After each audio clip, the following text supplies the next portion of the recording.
Salve, salve pessoal, bom dia, boa tarde, boa noite. Meu nome é Doni Cortelete Stingel, aqui do canal Lista de Livros, e hoje nós falaremos sobre a obra 100 Anos de Solidão, de Gabriel Garcia Marques.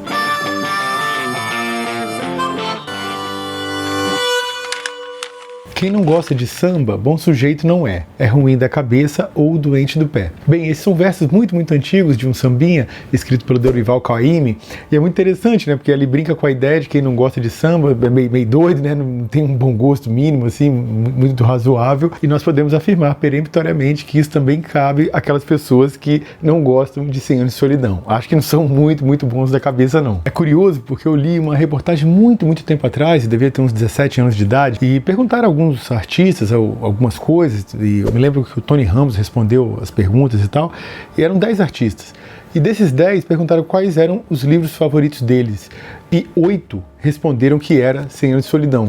Isso me deu uma imensa curiosidade para ler a obra, né? Então fui à biblioteca da instituição que eu estudava, peguei o livro, eu tinha 17 anos na época, e li, e se tornou de fato também um dos meus livros favoritos. E agora, recentemente, eu completei 40 anos de idade, eu estou relendo meus livros favoritos que eu li antes da criação do blog Lista de Livros, que data do longínquo 2007. Então já houve várias obras belíssimas aqui, né? Recentemente no canal, Grande Sertão Veredas, Ensaios sobre a Cegueira, A Peste, Dom Casmurro, etc.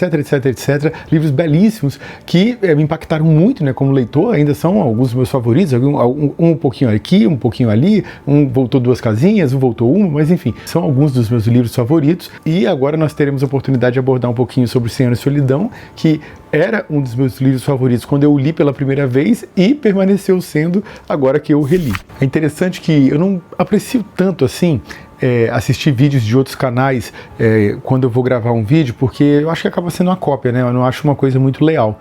Então, assim, se eu vou assistir um vídeo de algum canal, pode ser assim, eu vou comprar um livro novo, aí eu posso assistir o vídeo, ler uma crítica literária, ler uma resenha, e aí decidir se compra ou não, porque aí vai ficar na fila, vai ficar alguns anos, eu tenho muitos aqui para ler ainda. Então, quando eu me dispor a lê-lo, né, quando eu me dispor a chegar na obra, aquele vídeo já vai ter, né, evanecido na mente. Então, não é nenhuma cópia. Mas o 100 Anos de Solidão aconteceu de uns 2 anos atrás, mais ou menos, eu me deparar com algum vídeo, né, aqui na internet, e tinha uma pessoa falando e falou, não me conectei, e não sei o que, a pessoa falou mal, né, do livro, né, e eu pensando assim, racionalmente, pô, a gente tem que respeitar a opinião alheia e tal, né, tem que, claro, né, mas eu, por dentro do meu coração, né, pô, é burra para caramba, hein, meu, e olha, caramba, nem era a palavra que eu queria descrever aqui, mas enfim, que mau gosto, eu pensando por dentro, né, mas por fora, não, que isso, tem que respeitar a opinião e tal, mas enfim, 100 Anos de Solidão é um marco na história da literatura colombiana, na literatura latino-americana, na literatura de língua espanhola e na literatura mundial, né, é possivelmente o melhor romance escrito no século XX e um dos maiores de todos os tempos. Mas antes da sequência propriamente falando do livro, convém a gente falar um pouquinho do autor, né, o grande Gabriel Garcia Marques, mais conhecido como Gabo na Colômbia, né, de onde ele nasceu. Mas aproveita aqui o ensejo para pedir, se você puder e quiser, curta esse vídeo, se inscreva no canal, ative o sininho, isso é muito importante para a propagação do Lista de Livros pelo YouTube. Não deixe de fazer não, gente, que nos ajuda pra caramba. O Gabriel Garcia Marques, né, o Gabo,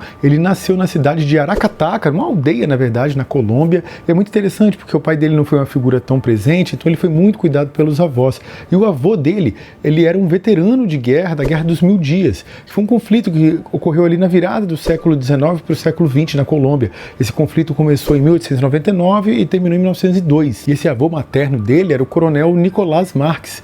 E é muito interessante porque olha como é que são as coisas, né? Houve lá um conflito porque havia um partido conservador que fraudava as urnas, dava jeito de se manter continuamente no poder de maneira irregular. Aí o Partido Liberal percebeu aquilo, acabaram entrando em guerra e foi uma guerra terrível na história da Colômbia. O questionamento, né, bélico propriamente que o Partido Liberal fez porque estava sendo roubado, né?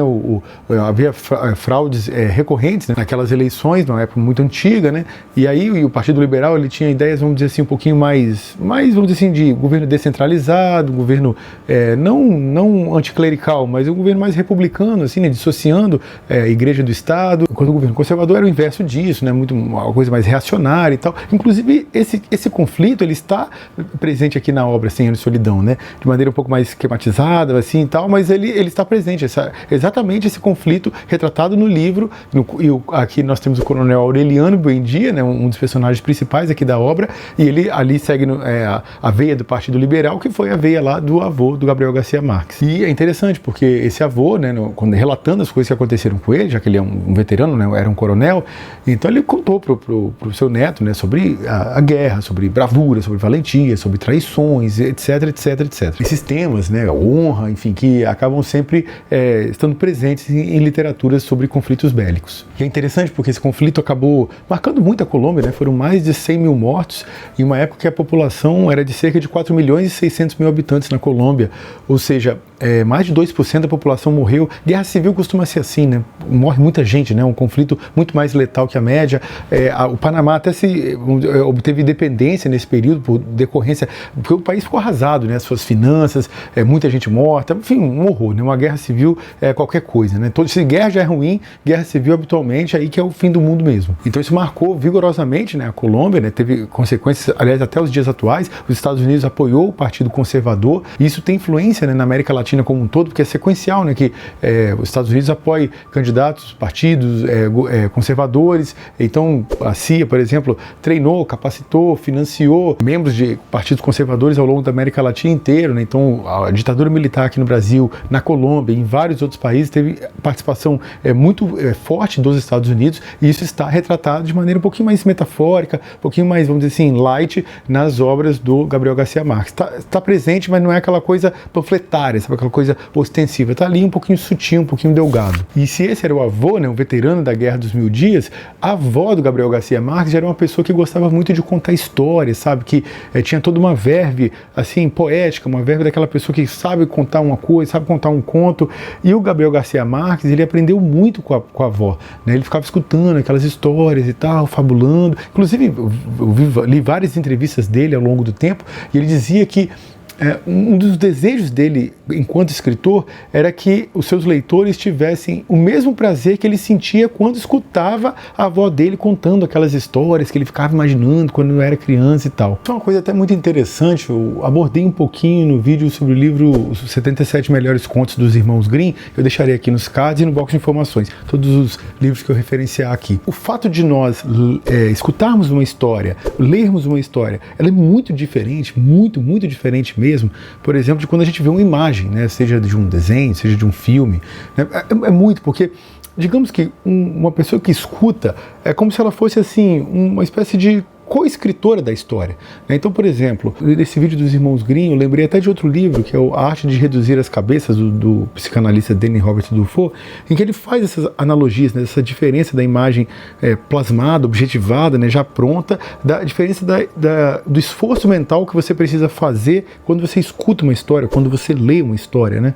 Então, por exemplo, se eu cito uma garota que gostava de levar os alimentos para sua avó, pediu para sua mãe elaborar algumas guloseimas que ela levaria, e quando essa garota, quando a mãe termina de fazer esses alimentos que exalam aquele sabor, aquele cheiro, sabe, muito apetitoso, ela pega o seu gorro vermelho, joga em cima da cabeça e vai se direcionando para levar até a sua avó, quando no meio da floresta ela vai e é atacada por um animal selvagem. Todo mundo sabe que eu estou falando da Chapeuzinho Vermelho e do lobo que vai atacá-la. Muito bem, essa Chapeuzinho Vermelha que eu elaborei é a minha, e quem está escutando aí elaborou a sua. Elas são diferentes entre si. Nós tivemos a necessidade de elaborá-la em nossas mentes. Porém, se eu jogo uma imagem aqui, vou jogar aqui uma imagem da Chapeuzinho Vermelho, acabou o esforço. Então aquilo ali está pronto, ali tá, sabe, já era, né? Acabou, não tem mais uma coescrita, né? Com relação a todos, como a gente faz com livros, como a gente faz com alguém que nos conta uma história. Acabou o esforço imaginativo, né?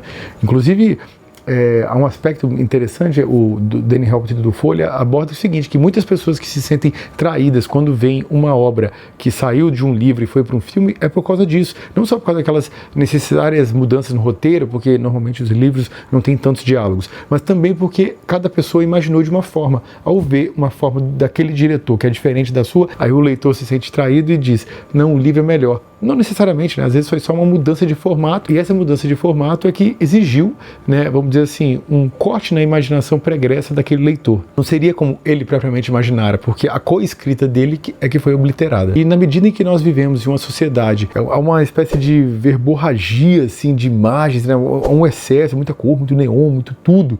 né? Isso foi abordado em vários livros aí ao longo do tempo. Posso citar um que tem vídeo aqui no canal, que é As Origens da Pós-Modernidade, do Perry Anderson. Posso citar e, aliás, recomendar imensamente A Sociedade do Espetáculo, do Guy Debord.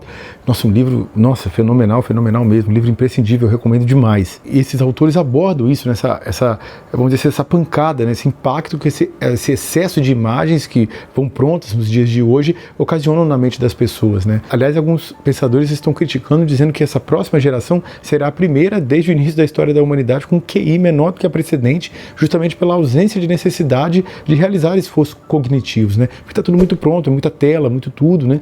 Então você não tem essa necessidade tanto de imaginar, elaborar e tal. E o que o Gabriel Garcia Marques viveu na sua infância foi exatamente o inverso disso, né? Foi esse esforço imaginativo sendo necessário a todo momento, já que a sua avó carregava aquelas tradições orais, né? Ele até uma vez, eu li uma entrevista dele que ele dizia que, né, gostava muito, por óbvio, né, dessa educação que a avó dele lhe proporcionava, e que ele teve que interromper a educação dele para começar a frequentar a escola, né? Muito interessante. E o Gabriel Garcia Marques, ele desde cedo ele demonstrou muito interesse pelo jornalismo e pela literatura, mas ele começou a sua graduação foi em Direito na Universidade Nacional da Colômbia, mas ele acabou largando no meio do curso para ser jornalista em tempo integral. Ele trabalhou em alguns jornais, algumas revistas, morou na Europa como correspondente internacional, morou no México. Aliás, ele se mudou para o México por causa da sua escrita, né? Que aliás era uma escrita muito política, né? O Gabriel Garcia Marques, ele esteve muito envolvido com a América Latina, né? E com as suas dores, com as suas angústias, com o seu sofrimento, sempre teve vamos dizer assim, um compromisso mas muito intenso com a população humilde da América Latina, e por conta disso ele se antagonizava de maneira brutal contra aqueles que a expoliavam, notoriamente, né, os interesses imperialistas dos Estados Unidos. Então ele era um socialista assim, convicto, um socialista rematado, um grande amigo do Fidel Castro. Você vai encontrar 1001 fotos dos dois aí juntos, posso deixar algumas aqui. Eles eram amigos muito próximos mesmo. E o Gabriel Garcia Marques, mesmo depois de ter alcançado notoriedade por conta de seus livros, ele ainda era jornalista e quase morreu algumas vezes, né, sendo perseguidos por ditaduras diversas aqui ao longo da América Latina. Acho que também é interessante citar outro evento que aconteceu até um pouquinho antes disso aqui, foi em 1948, chamado Bogotazo, quando um candidato, futuro candidato, aliás, na verdade, do Partido Liberal, ele se chamava Jorge Eliezer Gaitan, ele foi assassinado. Inclusive com potências estrangeiras, preciso dizer qual, né, envolvidos na tramóia que matou esse candidato, e enfim, né, isso também ocasionou o período chamado de La Violência lá na Colômbia. Aí também morreu muita gente. Foi uma guerra civil extensa, né, não declarada assim, mas que deixou mais de 200 mil mortos. A Colômbia politicamente foi um país muito violento, né, ao longo de muito tempo mesmo. Isso, claro, né, afetou, calejou o Gabriel Garcia Marques. Isso está exposto aqui nessa obra, né, quem conhece aqui o Coronel Aureliano Buendia, ele é uma expressão dessa violência colombiana de maneira metafórica, né, exposta de maneira literária, vamos dizer assim. E de qualquer maneira, né, todos esses eventos moldaram, né, endureceram, vamos dizer assim, o Gabriel Garcia Marques, que se tornou um socialista rematado mesmo, né. Ante a exploração do povo latino-americano, tão humilde, tão pobre, tão sofrido, ele seguiu o caminho inverso, né, o caminho do socialismo. Então, assim, o Gabo foi uma voz possante, né, uma voz poderosa na luta por uma América Latina mais justa e independente. E ele escrevia num tipo de estilo que era chamado de realismo mágico, né? Eu já abordei um pouquinho sobre isso aqui no livro A Casa dos Espíritos, da Isabel Allende, um livraço também, que aliás foi muito influenciado por esse livro aqui. Eu recomendo bastante a leitura dos dois, porque são dois livraços. Então nós já abordamos nesse vídeo da Isabel Allende um pouquinho sobre o realismo mágico, aí para quem quiser se aprofundar estará lá, vou deixar aqui nos cards, no box de informações. Mas do que propriamente fala, né, o livro 100 Anos de Solidão? Bem, a gente está aqui envolvido em uma família chamada Buendia, que acontecem umas circunstâncias lá que eu não vou contar para não entregar o ouro, né? E essa família Buendia, ela percebe que ela não terá paz permanecendo no povoado que eles viviam até então. Então eles decidem sair, fundar um novo povoado em um local ermo. Algumas pessoas, né, amigos da família, os acompanham. Então a gente vamos para outro lugar. Então aí eles vão fazer uma viagem que, assim, qualquer coisa de dificuldade, assim, uma viagem extremamente penosa, uma espécie de odisseia, mas uma odisseia que a odisseia do Homero é um retorno, né? Nesse caso aqui não, é uma ida, né? Um caminho de ida, e em certo momento eles vão acabar fundando a cidade fictícia chamada Macondo. E nós vamos acompanhar a saga, né, de 7 gerações dessa família Buendia, né, que vão lidar com a solidão, vão lidar com a memória, vão lidar com as vicissitudes, peculiaridades, sofrimentos diversos e a própria, vamos dizer assim, inexorabilidade do tempo, sabe? Nós vamos acompanhar assim, os dramas cotidianos, os dramas, vamos dizer assim, intensos, porém, vamos dizer assim, cíclicos e repetitivos. Acho que todas as pessoas acabam em certo momento da vida desejando alguém e não tendo aquela pessoa, sendo desejado, mas não querendo ela. Aqueles desencontros, a violência, os dramas, enfim, são muitos temas que eu acho que de alguma maneira eles aparecem de forma singular no livro, mas têm um caráter universal. Começa a história, né, com o José Arcádio Buendia e a Úrsula Iguarã, que são primos bem distantes, né? Aliás, a família nem queria que eles casassem, porque tinham receio de que nasceriam, por serem primos, um filho com um rabinho, né? Como fosse um rabicho de porco, assim, né? Aí a família era contra, mas eles se amavam, acabaram casando assim mesmo. Isso teve consequências logo de início, assim, né? E aí nós vamos acompanhar essas várias gerações. E o nome do patriarca, vamos dizer assim, é José Arcádio Buendia e o filho é Aureliano Buendia. E os seus sucessores, vamos dizer assim, né, eles têm nomes próximos a isso, né? Ora de José Arcádio, ora de Aureliano. Inclusive, se você puder ler a edição que tenha a árvore genealógica da família, eu recomendo muito. Mas se não tiver, não tem problema não. Entra aí na internet, pega a árvore genealógica, imprime e usa como marcador ali do livro, porque vai te ajudar. Porque como são várias gerações que nós vamos acompanhando e os nomes voltam, né? Então José Arcádio Buendia, que é o patriarca, daqui a pouco tem lá um neto, ou sobrinho neto que está lá, você está acompanhando ele e fala, meu Deus, qual o José Arcádio a gente está falando, né? Especialmente se a leitura demorar um pouquinho, né? Você vai acabar se confundindo. Então ter uma árvore genealógica à mão vai contribuir muito para deixar a leitura menos perdida, vamos dizer assim. Porque é muito José Arcádio, é muito Aureliano. Então, assim, na medida que esse é um romance familiar, né, nós vamos acompanhar ao longo de 7 gerações, né, os dramas, os sortilégios, as aventuras, desventuras, as aprendizagens e a solidão desses personagens todos, né. É muito interessante porque na primeira leitura que eu fiz, eu achava que a Úrsula, né, que é a matriarca da família, era a personagem principal, porque de fato ela percorre o maior tempo, né, na história, é a personagem mais longeva. Mas agora nessa releitura eu já tive a sensação de que o personagem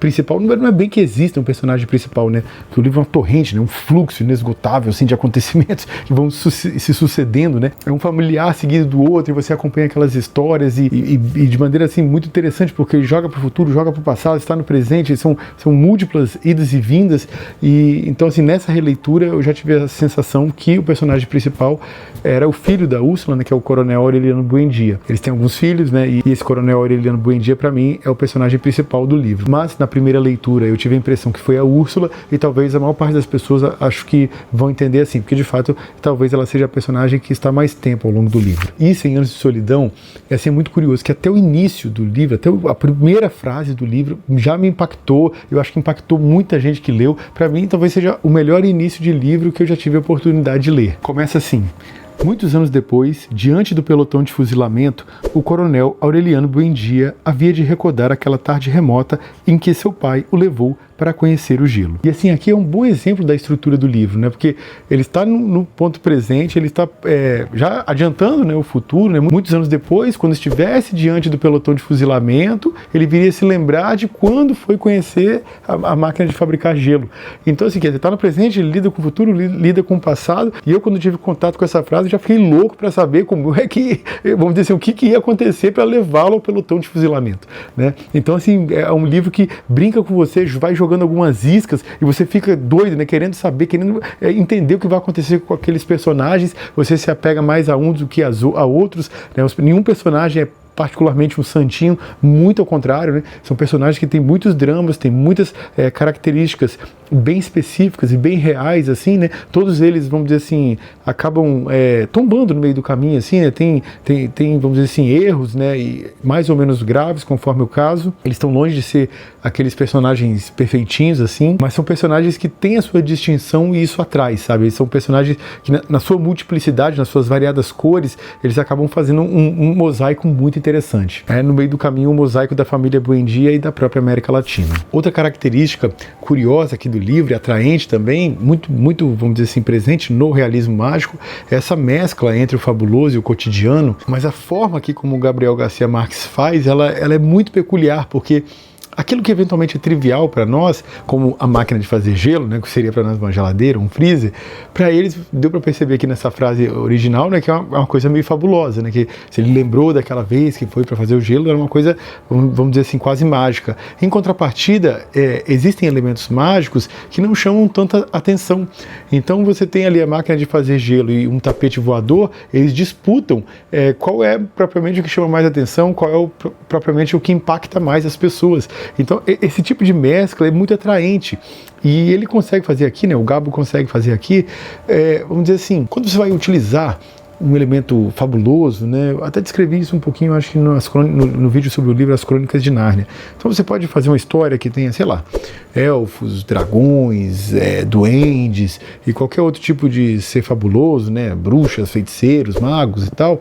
Beleza, você pode fazer uma história como esta, mas vamos dizer assim, o elemento mágico, o elemento fabuloso, ele não pode ser, vamos dizer assim, o critério dissonante, o critério que vai fazer a história ser interessante. É preciso que você construa toda uma história que aí, eventualmente, quando um mago vai fazer alguma coisa, quando um personagem fabuloso vai fazer outra coisa, aquilo se destaque. Mas você tem que ter toda uma história, toda uma estrutura, toda uma arquitetura em que este elemento fabuloso será a cereja do bolo. E é exatamente isso que o Gabo consegue fazer aqui. Essa fusão, sabe, entre realidade e o mágico, entre o fabuloso, é feito de uma forma muito singular, é muito, muito bonita, muito interessante, muito perspicaz, assim, muito atraente para o leitor. Assim, nós vemos as coisas assim que são impossíveis se tornarem corriqueiras, e aquilo que é corriqueiro se tornar fabuloso é qualquer coisa, assim, é muito, muito legal mesmo. E muitas vezes quem traz, assim, esses inventos para a cidade, né, porque Macondo era no meio do nada mesmo, e de repente aparece lá um grupo de pessoas fazendo barulho, uma algazarra e tal, aí quando eles vão ver quem é, são os ciganos, né, e os ciganos que levam as novidades do mundo e tal, né, novidades que para quem está do lado de fora talvez já seja trivial, mas para quem está dentro de Macondo é uma coisa muito, muito fabulosa, muito impactante, assim, né? E existe um personagem dos ciganos chamado Melquíades, que ele é particularmente assim impressionante. E depois eu vou tratar um pouquinho de maneira mais específica da série, mas na série ele foi muito bem retratado também. E é um personagem assim, talvez de todos, na minha leitura inicial tenha sido meu favorito, apesar de não aparecer muito, mas as aparições dele são particularmente importantes estruturalmente assim na história e particularmente no final. Aí fica claro como o Melquíades ele era um personagem visionário, vamos dizer assim. E é interessante, assim, eu comentei um pouquinho que os Buendia, né, eles sofrem, né, bastante, né. Na verdade, na primeira leitura que eu fiz, a Úrsula, você percebe que ela é muito solitária, assim, né. Eu pensava assim, o 100 anos de solidão pode ser de toda a família, mas especialmente dela, né. Nessa segunda leitura, aí eu percebi, não, é de todo mundo mesmo, todo mundo é muito, muito solitário, a despeito de estarem em convívio eventualmente, vamos dizer assim, muito amplo, né, com a casa com muita gente, mas não é o fato de ter muitas pessoas ao redor que vai te tornar familiarizado e de fato vivenciando uma vida comunitária, uma vida familiar com elas, né. Você pode ser solitário estando rodeado de muita gente, e é exatamente o que ocorre aqui. Quando os personagens tem essa vivência um pouco mais intensa com outras pessoas, às vezes é de maneira unilateral, às vezes é por um período de tempo muito restrito. Então, assim, de fato, são personagens que vivem a solidão, uma solidão pesada, né, obsedante, né?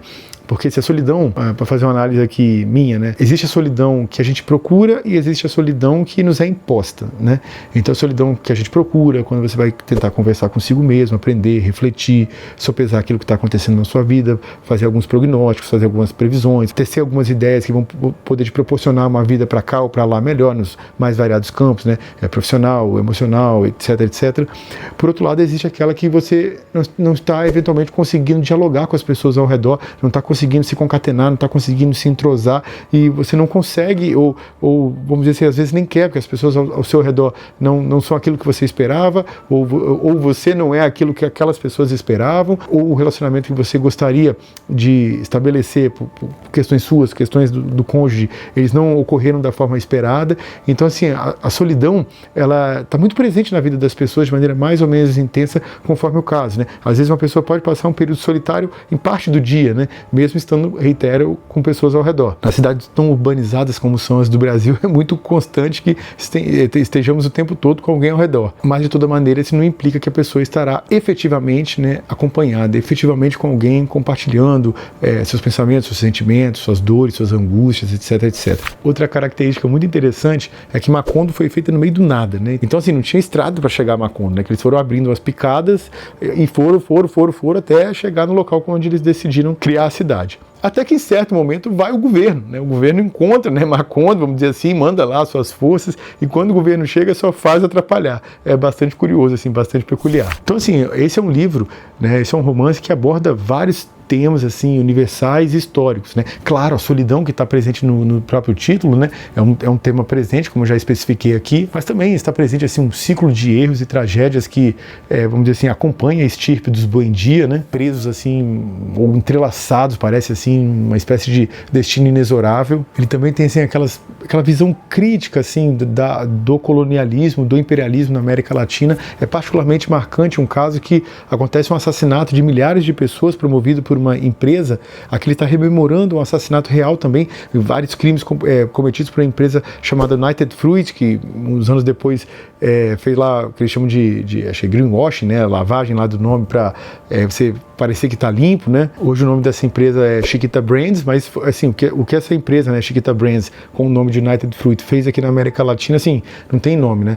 Como ela tratava os trabalhadores em condições análogas à escravidão, então assim, pagando péssimos salários, né, salários de fome, proibindo deles saírem do local, vendendo os produtos, então assim, tinha lá o funcionário, então tinha que dormir no barracão dela, que ela cobrava aluguel, que ela vendia os produtos, a tal ponto que quando o trabalhador tinha lá o seu mês de salário, quando ia recebê-lo, na verdade estava devendo. Esses locais onde eles armazenavam os trabalhadores eram de péssimas condições sanitárias, morria muita gente, enfim, um horror. E quando os funcionários faziam uma greve por melhores condições de trabalho e por melhores salários, eles iam e mandavam assassiná-los. Então assim, a United Fruit cometeu toda sorte de crime, toda sorte de atrocidade que vocês puderem imaginar, patrocinando golpes militares, o clássico na Guatemala, mas na Colômbia e vários outros países aqui da América Latina, especialmente na América Central. Então assim, ele é retratado esse momento aqui de maneira muito metafórica, assim, né? E é interessante, assim, porque o Brasil também vive uma espécie de amnésia deliberada, assim, uma amnésia coletiva deliberada, né? Especialmente com os crimes cometidos durante a Covid-19 aqui no Brasil, né? Já abordamos um pouquinho sobre isso aqui no Diário do Ano da Peste, no ensaio sobre a cegueira que eu já citei, e mais recentemente no livro A Peste, do Albert Camus. Se não couber aqui nos casos, de qualquer maneira, estará aqui no box de informações. Eu recomendo bastante porque há várias pepitas de ouro lá, especialmente dos trechos selecionados. Curiosamente, aliás, o 100 Anos de Solidão, ele é um livraço, mas os trechos em si eles não são tão poéticos, tão eruditos, não tem aquelas frases tão especiais como as que eu costumo selecionar para o blog, não. Porque o livro ele é uma torrente, sabe? Ele é uma corrente inesgotável, um fluxo, sabe? Que vai quase nos afogando, assim, aquele monte de circunstância, aquele monte de acontecimento, aquele monte de coisa que vai nos levando, assim, como se fosse, sabe, um rio caudaloso indo até o mar, assim, uma coisa muito impressionante. Mas não é propriamente por aquela erudição refinada, não. Ela é mais pelo ciclo dos acontecimentos, que é isso que nos atrai propriamente. Então, assim, o estilo de escrita, né, do Gabo, ele combina o lirismo, o humor, a sensualidade, a violência, a solidão, né, a crítica social. Ele vai combinando tudo, assim, compondo, assim, uma atmosfera única, sabe? Muito peculiar, muito diferente, assim. E parece, assim, que a oralidade das histórias latino-americanas, ela se funde, né, com uma qualidade literária, vamos dizer assim, mais refinada, mais universal, sabe? Faz, assim, uma relação dialética muito interessante entre a literatura, né, mais formal e a tradição oral, né? Entre os elementos históricos e entre os elementos mitológicos da América Latina. Então vai assim, mesclando figuras e eventos históricos de maneira tênue, de maneira fabulosa, de maneira mais delgada, de maneira mais sutil. Uma história assim que para mim ela é assim, assombrosamente lírica, poética, vivaz, convidativa, sabe? É um livraço, assim, sem palavras mesmo. E parece assim, né, que o que o Gabriel Garcia Marques faz através do lirismo é aquilo que, por exemplo, de maneira um pouco mais panfletária, assim, um pouco mais dura, o Eduardo Galeano denunciou de maneira mais direta em As Veias Abertas da América Latina. Aliás, até o próprio Eduardo Galeano, anos depois, iria mais para o caminho do lirismo, sem deixar de fazer sua crítica social, né? Então, livros como o Livro dos Abraços, o De Pernas para o Ar, que já tem vídeo aqui no canal, As Palavras Andantes, etc., são grandes obras que ele também expõe o que nós somos, né? O que é esse negócio aí chamado América Latina, né? Foi uma coisa muito interessante, né? Como nós somos o único país na América Latina que fala português, ainda estamos aqui pro lado, a maior parte do Brasil é ocupada na faixa litorânea, né? Ou seja, ligada ao Atlântico, não aos outros países latino-americanos. Parece que a gente se esquece, né? Mas eu posso resumir aqui que as 4 grandes desgraças que se abateram sobre o Brasil, elas se abateram sobre a América Latina inteira, quais sejam a colonização, a escravidão, a ditadura militar e o neoliberalismo a partir dos anos 90. É uma tragédia comum que acompanha basicamente todos os países latino-americanos. E assim, esse livro, 100 Anos de Solidão, a gente pode resumir que ele tirou o fôlego do mundo, né? Ele foi lançado em 1967, em 1982, né, 15 anos depois, ele ganhou o Prêmio Nobel de Literatura, mas especialmente por causa desse livro aqui. Esse livro vendeu cerca de 50 milhões de cópias, é um número assombroso, né? Foi traduzido para dezenas de idiomas, é um livro muito vendido. Logo quando ele foi vendido, e isso aliás é uma coisa curiosa, né? Porque o Gabriel Garcia Marques, ele era colombiano, ele vivia no México, lançou esse livro na Argentina. Na Argentina, assim, as edições eram semanais, né? Que vinham dezenas de milhares de cópias, faz uma leva, uma edição, na semana seguinte outra edição, na semana seguinte outra edição. O tamanho desse livro vendia igual água, né? Porque é um livro de uma qualidade estupenda e um livro relativamente fácil de ler. Não tem palavras eruditas, palavras herméticas que vão dificultar a leitura, não. O que pode te atrapalhar um pouquinho é esse fluxo, né? Por isso que eu recomendei aqui uma impressão de uma árvore genealógica da família Buendia, para que o leitor não se perca, porque o livro em si, a estrutura é até relativamente simples. Então, assim, pela qualidade, pela vivacidade da leitura, pelos temas universais e a forma como os aborda, é um livro, assim, recomendado para todas as gerações, sabe? É um livraço mesmo. E aí, agora falando um pouquinho sobre a edição em si, essa edição tem essa faixa aqui na frente, né? Acho um pouquinho frágil, né? Você pode acabar rasgando e se rasgar vai ficar só propriamente o livro sem o título na frente, né? Tem essa borboleta amarela aqui que é emblemática aqui, as formiguinhas, né? As formiguinhas no final do livro tem lá a sua grande importância. E uma coisa assim que eu não gostei tanto foi que nessa edição aqui parece que houve uma revisão sobre a tradução. A tradução foi do Éric Nepomuceno, que é um craque, inclusive era amigo do Gabriel Garcia Marques. O Éric Nepomuceno é escritor também, tem o livro dele aqui, mas ainda não tive a oportunidade de ler. Mas aí parece que fizeram uma revisão aqui, trocaram algumas expressões, algumas palavras que realmente assim deu desgosto, sabe?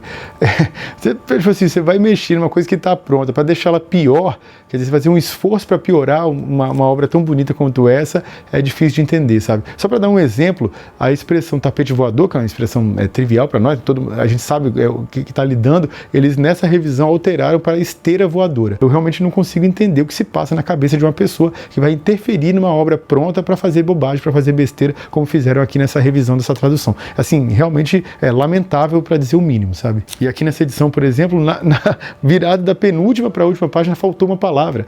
Você falou, mas essa frase não está sem sentido. Aí tive que buscar na internet uma palavra, esqueci aqui, comer aqui. Era até o que eu tinha deduzido mesmo, mas assim, mostra que o esforço aqui da editora parece que foi para piorar a obra e não para melhorá-la. E sobre a série, né, que eu falei que comentaria aqui, é muito interessante que o Gabriel Garcia Marques queria que a série fosse gravada na Colômbia e tal, né, da história da Colômbia ali que está exposta de maneira metafórica, né, e assim, escolheram grandes atores, assim, a série é muito bem interpretada. Enquanto eu gravo esse vídeo, foi lançada apenas a primeira temporada, ela será dividida em 2 temporadas, só que acontece uma coisa assim interessante, que às vezes nós reclamamos, né, o filme não foi fiel ao livro e tal, né, vamos fazer esse tipo de reclamação, e não foi o caso. A série tentou ser muito fiel ao livro mesmo, e é uma boa série. Entretanto, nós temos uma dificuldade de transposição aqui, porque como nós pegamos 7 gerações, como é que eles fariam com os atores, né, que vão mudando? Né, e no livro aqui vão acontecendo um monte de coisa e tal. Então, assim, parece que para você fazer de fato aquilo que está descrito no livro, você precisaria daquelas séries extensas de antigamente, que tinha 20 episódios, 20 e poucos episódios por temporada, e aí numa outra, sabe? Você precisaria de um vagar, né? Porque aquilo que o livro descreve, você para mostrar em uma série, parece que você precisaria, sabe, de ter, vamos dizer assim, aquele tempo para ir mostrando, tipo assim, transformar uma informação em uma ação. Né? Ou seja, transformar você se apaixonar por alguém, por exemplo, em uma coisa vagarosa, se aproximar e tal. Então, assim, parece que as coisas tiveram que ficar um pouquinho corrida pelo tamanho da série. Né? Então, assim, acho que as coisas ficaram um pouco resumidas, os saltos temporais, eles acabaram sendo inevitáveis. Então, assim, eu comparo que é uma boa série, mas ante um livro excelente, né? Um livro estupendo, um livro extraordinário. Então você tem uma queda aí né? Não manteve o mesmo nível, né? Você tem um livro fabuloso, um dos melhores livros de todos os tempos, e do lado de cá você tem uma boa série, que eu recomendo, mas é só uma boa série. E eu gostaria de saber se você conhece esse, que é um dos meus livros favoritos da vida e de muita gente também. Se você concorda, discorda daquilo que eu falei aqui, comente à vontade aqui embaixo. Não deixe de se inscrever no canal não, gente, se você não é inscrito ainda. É isso, um forte abraço, beijo no coração e até a próxima. Tchau, valeu!